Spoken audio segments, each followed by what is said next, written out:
coming to you live from the PetSmart parking lot. My face is a little bit hidden. So, no afternoon coffee this time, which is probably a good thing. It's like 6 o'clock in the afternoon, and I believe in the quality of sleep that my fiance gets. So, I'll have to make do with this conference water here. But usually I'll go to the gym in the mornings, but we had to do the afternoon this time. So, always get a little bit like, whew, boy. So, thank goodness for H2O to get us lit. I wanted to talk a little bit about pessimism, something that just kind of stuck out to me, I think, because I've seen just a lot of it lately. I think tends to come out when the weather gets cloudy, when things get like just cold and tiring, and now the hours changed. Oh my goodness, it gets dark at like 9 in the morning and it's still bright out and it's like 10 p.m. at night. And I think I wanted to make a case for why it makes more sense to be optimistic. Not that you should be so optimistic that you aren't like being real anymore, but it just works out better in today's world than being overly pessimistic. So I heard a cool explanation for pessimism recently that kind of explains maybe why we have it so ingrained in us, I guess, from like an evolutionary perspective or whatever.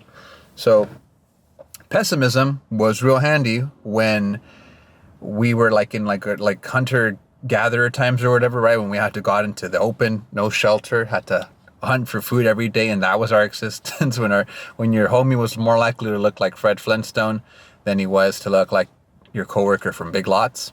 And so imagine a scenario where you have like, one dude is Mr. Pessimistic and another dude is Mr. Optimist. They encounter a rustling bush out in the jungle. Now, Mr. Optimist is more likely than not to decide like, well, I'm going to take my chances. It could be, I don't know, like a shaking pot of meat in there for all I know. We'll see what's up. I won't think about it too hard. And then lo and behold, poor guy, turns out there's a tiger inside of that bush. And so now he's food. If he had a family, they get to starve, right? Because the hunter is now gone from that role. So who knows what happens to them. So genetically, that usually means like that's it for that guy. But Mr. Pessimist, he will more than likely decide that like, well, I don't know what's behind that, but more likely than not, it's not good for me. So I'm moving on from the bush. I ain't messing with that. So it became almost like this defense mechanism that we would use like to just continue to move forward, continue our lineage. And so in today's world, it's no longer the case, right? Like I don't need to hunt for any sort of meat. I can go right now to the supermarket and go get a bean and cheese burrito, no problemo. So I think the way that we use it in today's world is we still use it as a defense mechanism, but now we use it as a way to, like, I guess, keep ourselves from being wrong. Like we can never be wrong if we're a pessimist. Here's what I mean by that. So I'm a musician, so here's the scenario that I'm going to use. So say that I'm about to play like a show, right? And right before we go up and stuff, we're just talking with the crowd and someone comes up and they're like, oh, hey man, I really like your music and stuff. Like I can't wait to see you. Like I really I'm excited. I like you. Like I think you're awesome. And then I'll throw them down, which is something I've absolutely done before. I'll give them one of like give them my let me do my best Californian voice. I'll give them well, thanks, but like we're just kind of like whatevers, we kind of suck. We're like all right.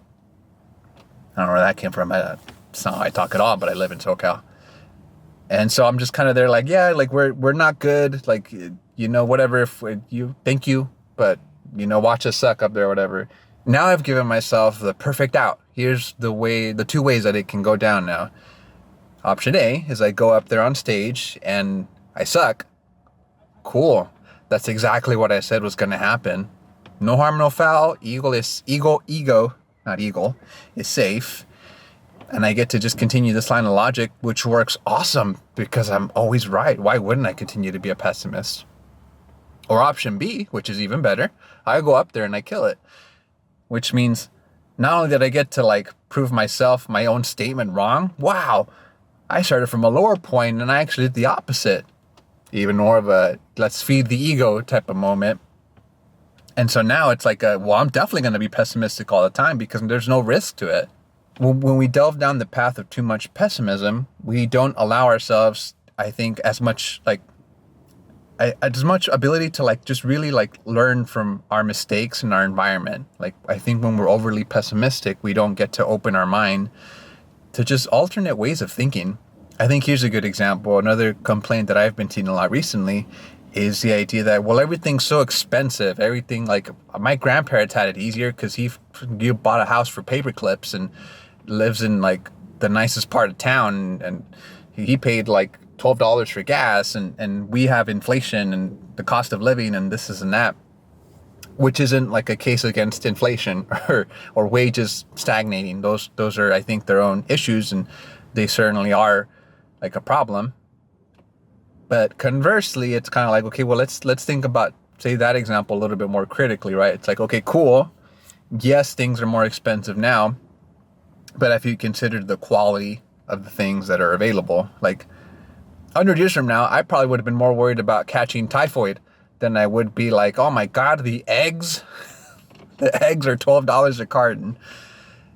Not that it's like, again, fantastic that the eggs are so expensive, but I can get like free range, organic, pasture raised. By this point, I'm sure I can get like dinosaur eggs at a grocery store somewhere.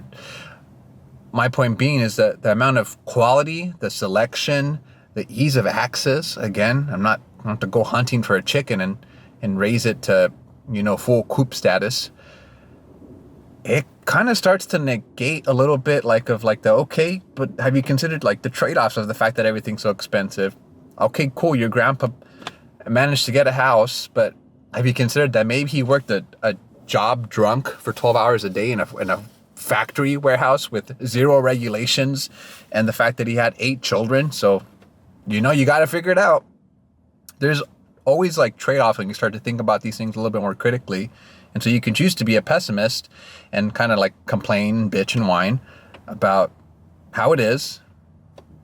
Or you could choose to kind of like, I think, join what seems to be the trend that society is heading in anyways, where like we're really just focused on making things better and better.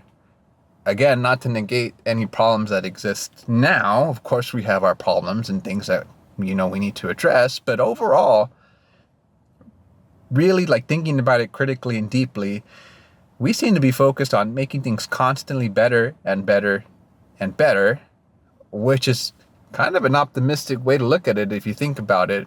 Were we all pessimists, it would be kind of like, well, there's no real point in making things better. Why bother? It's going to go bad. Why? Because I've used this whole history that I have in my life of things that have gone bad. And so if we were all thinking in that manner, none of us would be trying to improve things, but here we are.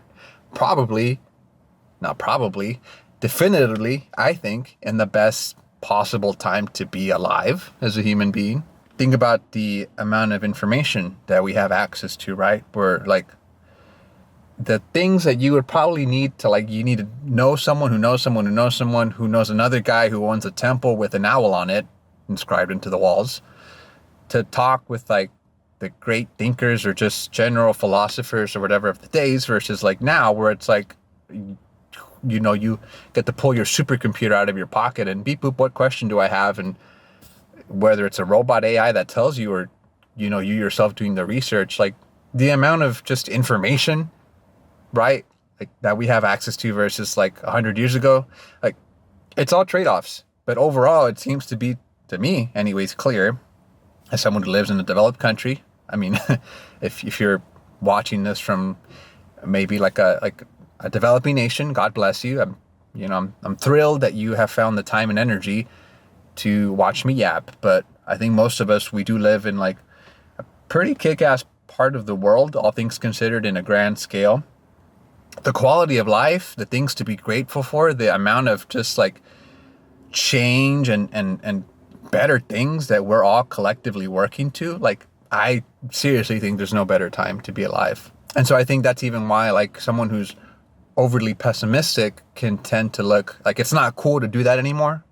You tend to look more like a whiner, a complainer, like just kind of like an energy vampire, because it's kind of like, okay, well, here he goes again. Like, all right, well, tell me whatever it is you think is going to happen.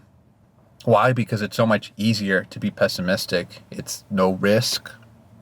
There's no, like, I guess, like I said, critical analysis of how things really are, which again, there's problems. There absolutely is things that need to be fixed. And, whether it's within ourselves as individuals or just as a whole, like society, of course, it's not perfect.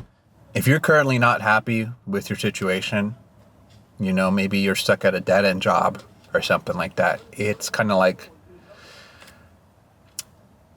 what you do now, like the happiness that you find, the pride that you find in what you do at the moment is going to be what's going to carry you through the different goals and sections of your life. I think I had this misconception, and I think a lot of people do too, where they're like, I will be optimistic and happy and grateful once I have X amount of money, or once I hit this goal, or once I hit this next level of whatever it is what I'm building towards to. That's when I'll start enjoying my time here on this earth. That's when I'll start experiencing, like, whatever it is that you're talking about with the optimism thing. Okay, like, once you hit like a next level of something, like, the feeling of like satisfaction from that doesn't last that long, and it's basically just like the bottom of the pyramid for the next level of whatever it is you're trying to achieve. So banking your happiness and your optimism on that isn't really sustainable. It's good to hit it, of course, have goals and dreams to strive towards too, but long term, like, it's not going to be like this magic switch that suddenly, like, now I'm happy, now I'm optimistic. How you are now is going to be the thing that carries you through those moments, and it's going to be the thing that carries you through things that are not in your control, things that were like, okay, well, rough times that are coming for sure. Like, you're going to experience tough times no matter what. Those are a guarantee. How you handle yourself, like the amount of pride you take into your work, the amount of things that you're grateful for, whether they're good or bad, finding optimism, which takes work in those things, it's more difficult, but it pays off in the long run, because those are the exact type of things that I think are going to unlock the light forward. It's going to unlock the path forward for you. For a lot of people, again, it's just easier to stick to pessimistic thinking, because not only are we wired that way, but you never seem to be wrong, and you seem to be a freaking genius when you're a pessimist, because you're a pessimist, you're always right. So you get to kind of, be on that side of the cookie. Is that a saying? But hopefully that makes sense. You get to look like you're really in charge of your life, because you never get to like, oh shit, I was wrong. Oh, I needed to have dug deeper into this because I wasn't really seeing the big picture, You never get to experience any of those things, but you do get the satisfaction of being technically right. So it's easier to be a pessimistic, but I think the case for optimism, especially in today's society, is a lot stronger. We're just trying to make things better and better, I think, as a whole. And then, again, it's not about like being like so optimistic that you stop being real. Of course, be logical about it. If you set a goal for like in 2 weeks from now, I'm going to have $100,000 in the bank and have like a 6-pack. All right. That's not very realistic. So don't be too disappointed when you don't have those things. But being optimistic on the journey that lies ahead of you, being optimistic about living in the present moment, I think those are all just much healthier, more modern takes on like enjoying yourself, on just living life, man. So that was it for my little journal quarters. I'm technically at work right now, so I'm taking off before someone doesn't get their groceries on time. So I'll talk to you guys later.